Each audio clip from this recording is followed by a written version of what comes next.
Welcome back to part 2 of Women's Secrets. Two sisters, two dogs.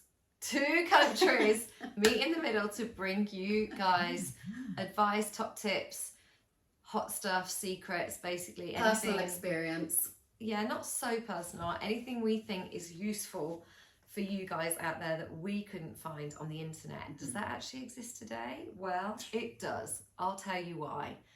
I am bringing up a teenager as a solo mama, and when I go out there looking for real, true advice, I have a hard time finding it. I'm a crazy fan of listening to Audible books because I run, I go to the gym, I walk this baby 3 times a day so that I can be really creative when I get in front of my computer and driving kids to school, carpooling, whatever it may be. So when I'm doing that, I love to listen to Audible. And I went looking for some teenage tantrum advice. Couldn't find much. I worked in Montessori schools for 10 years. There were lots of books that pointed to younger age, bringing up children from younger age, tantrum kind of stuff. Nothing that went down my kid's having a fag, my kid's now got a bottle of whiskey in her bedroom, whatever it may be. You know, I'm going to bring other examples, and it may not be personal, it can be from my friends, it can be from family, it can be from anywhere else. We have been through the mill with our teenagers, and still some of us still are. So that's when I hooked up with my sister, NLP coach, and you don't want to be called an expert, you want to be called experienced in raising teenagers. Teenage tamer. So we managed to get one question down that went all over the place in part 1.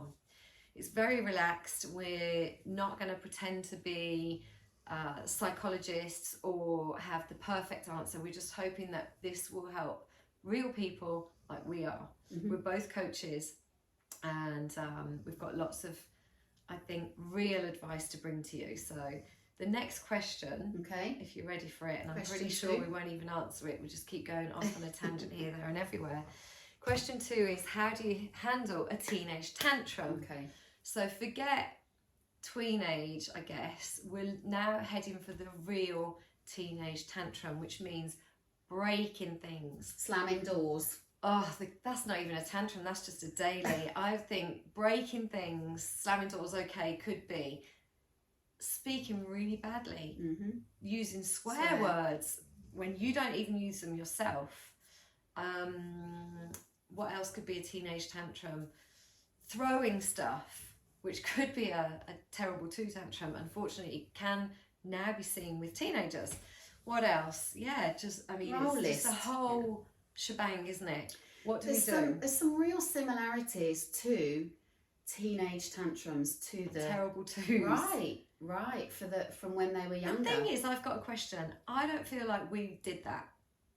We're in our 40s. I don't feel like we had the luxury of the tantrums that we see our teenagers carry out today. Well, and I feel, I'm going to bring it back again, that it may be down to the screens and what they're seeing and what they're not seeing and what they're not living, because they're living through this awful cyber other world. So I don't know what you think about that. Without going down the screen thing too much, what do we do when they have a tantrum? I'll leave it over to you. I think the tantrums that teenagers display can be very, very similar to toddlers.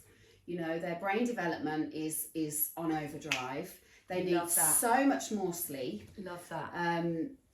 You know, they're tired, they're taking on so much information, especially when you're moving into the teenage years of GCSEs or studies, or there's so much pressure. So when they have a tantrum, you know, again, it's about ensuring that they know about respect for things. We can't just keep breaking things all the time. They do, absolutely. However, there needs to be self-reflection after that. There needs to be some kind of, okay, so you've broken that in your tantrum or in your shouty match or whatever. Therefore, you're going to have to be able to replace or put some money towards it. So it's teaching children that, you know, that there are actions. Consequences to their actions. Yeah, there are. Yeah, absolutely. When they're in the middle of a tantrum, what is going to make things worse, in my opinion, is shouting back. You know, if we need to get involved, and if a child is going absolutely crazy and you need to be involved in terms of safety, then that's different. If they're smashing their bedroom up or whatever. But the general stuff, the day-to-day stuff, the day-to-day tantrums, give them a bit of space. Don't add fire to them. Right, absolutely. Go steaming in there, telling them what they're doing. And that takes a lot for an adult to breathe, walk away, shut the door. I know personally that I've always wanted to go in and fix it or let my child know that I'm the boss, because that's how I feel I was brought up, with rules, regulations and boundaries. And I've learned recently that I only add fuel to the fire by going in there and being the boss, whereas actually if I step back, I've given her the foundations to realise that mummy, or she calls me mama, I wasn't cool, because she's pulled me up on it. She's actually turned around to me for the last few years since I've been working with coaches and becoming a coach, and she said, you tell me to calm myself down, and so she's pulled me up on me losing my shit when I have, because of the tantrum thing. And it's actually now given me the skill to walk away, step back, shut the door. It's taken a few years and still we're both learning to do that. But it's hard. Recognise your own situation. You know your child's temperament. You know how they're going to react. Not always, because sometimes they do things that are totally surprising and off the wall, and they catch you out from time to time. But you can read them. You can almost read the signs. You can exacerbate a situation, or you can diffuse it. You know, there is a choice. There is a choice in how you manage those emotions, how you manage that situation. Emotional mastery, people. Right, absolutely, absolutely. So it's guidance, it's giving them the time and space. Nobody wants the house smashed up or a bedroom. If they slam a door, it's an expression. They're expressing themselves, and they're so emotional. Hold on, I've got to cut in, and thank you for letting me interrupt.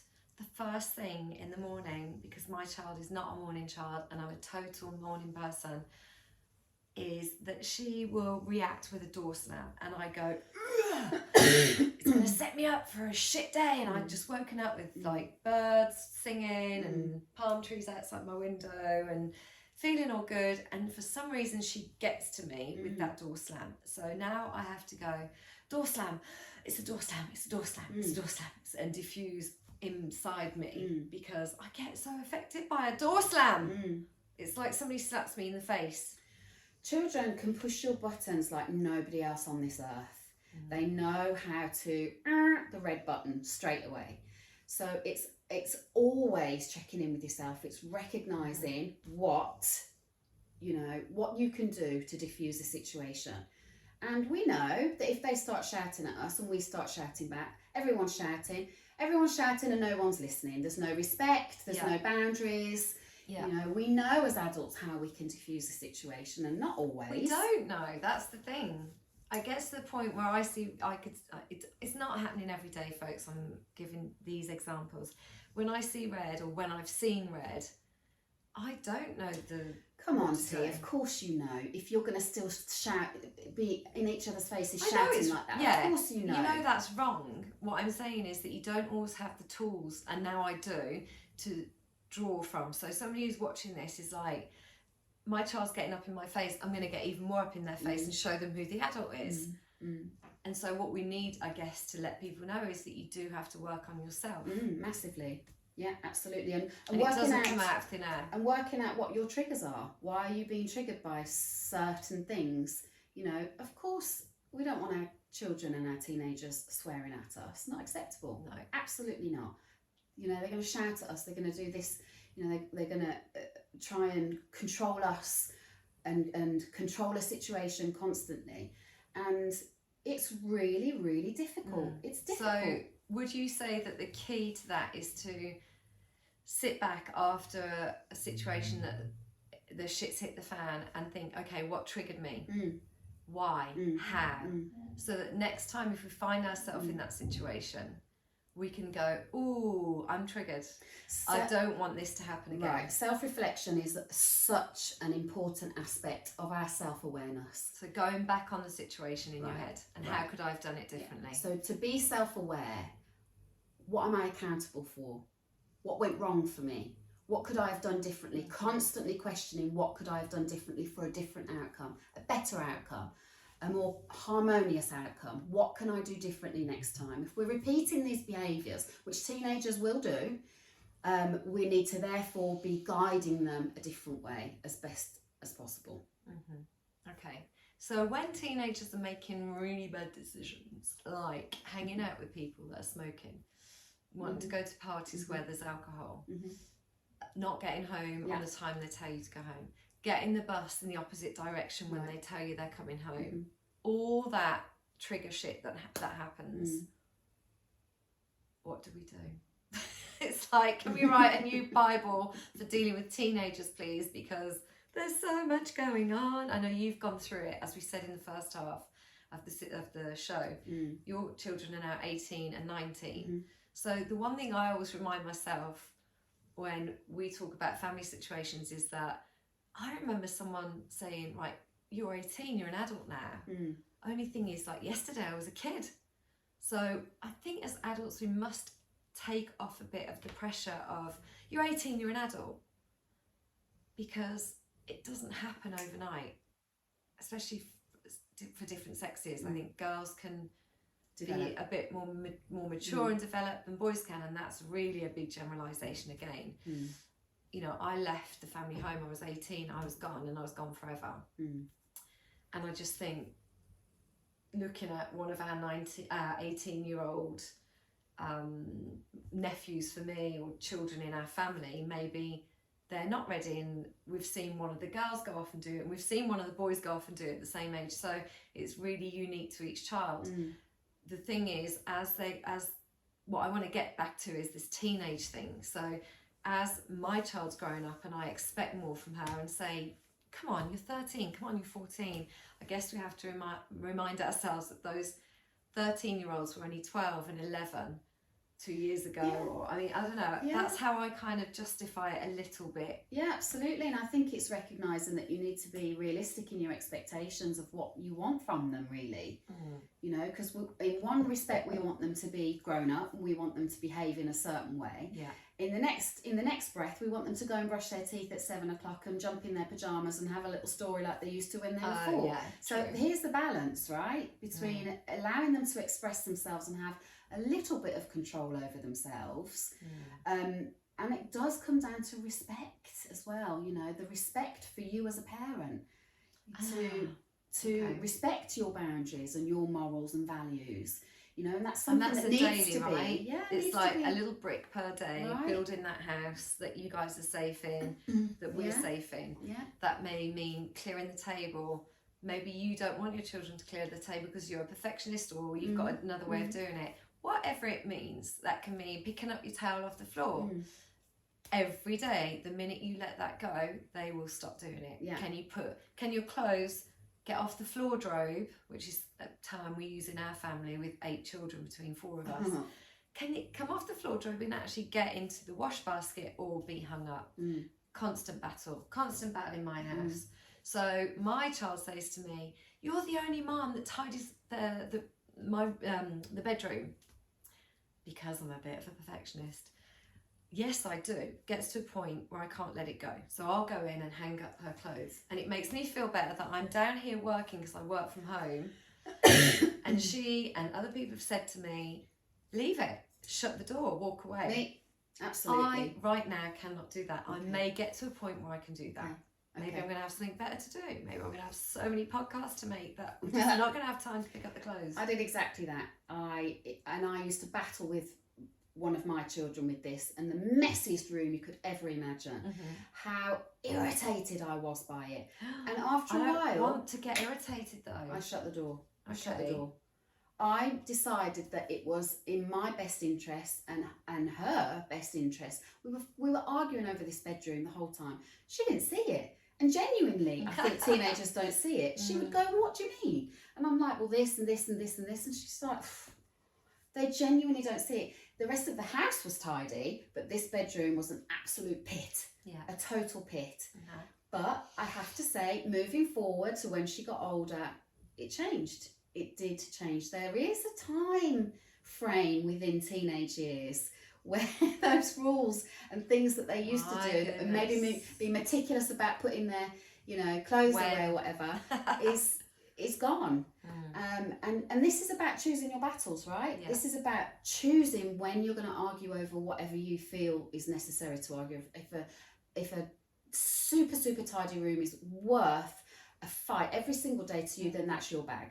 That's your bag. I decided for me and my child, I was no longer going to argue over that. Okay, so that's when she goes to school, not every day, some days I'll go in and just go, I'm not going to argue, I'm just going to do it because it makes me feel peaceful inside to know that she has to make her bed before she leaves.